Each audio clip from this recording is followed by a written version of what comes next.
Beverly Newman. I have a doctorate in education and child psychology and have taught every type of student from autistic, learning disabled, gifted, many college students of all ages, and 35 plus years of educational experience. My reservations are many.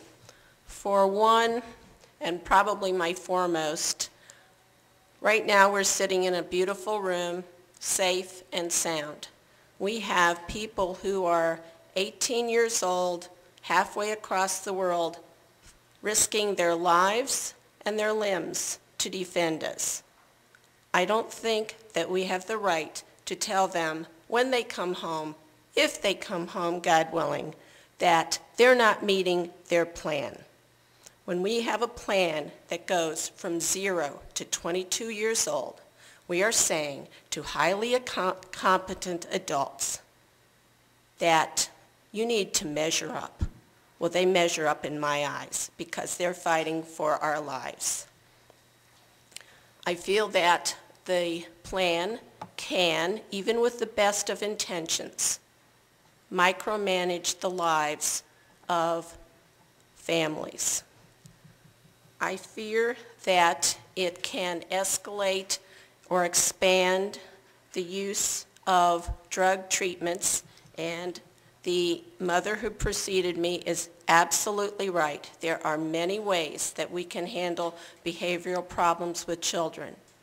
Unfortunately, and this is borne out by the latest long-term research study that has just been released by the United States government on the use of Ritalin in preschoolers. We have 1% of our population that is using Ritalin as preschoolers when it's not even prescribed for preschoolers. It is legal, but it's called off-use labeling, or off-label usage.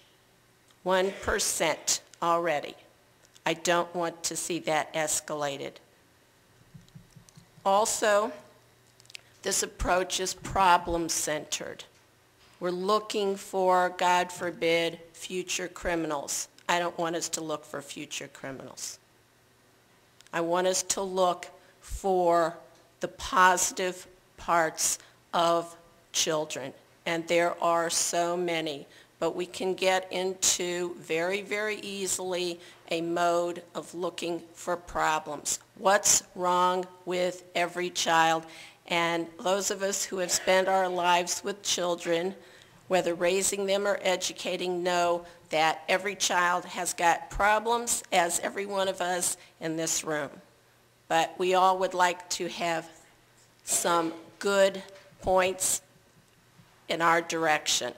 So I would ask you to consider my points, and also that this can destroy the dignity and privacy of children, and they have very little in this world as it is.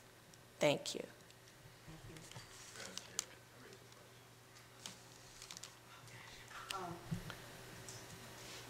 Can we just hold that thought, please, so we get this done, because we need to go ahead and... Well, I think it's something that many may have an interest in, but may not have the nerve to raise the question. Dr. Newman pointed out that we're looking for criminals, and I'm not clear on that at all, as to how this study would, in fact, look to identify criminals, or in her interpretation, look to identify criminals.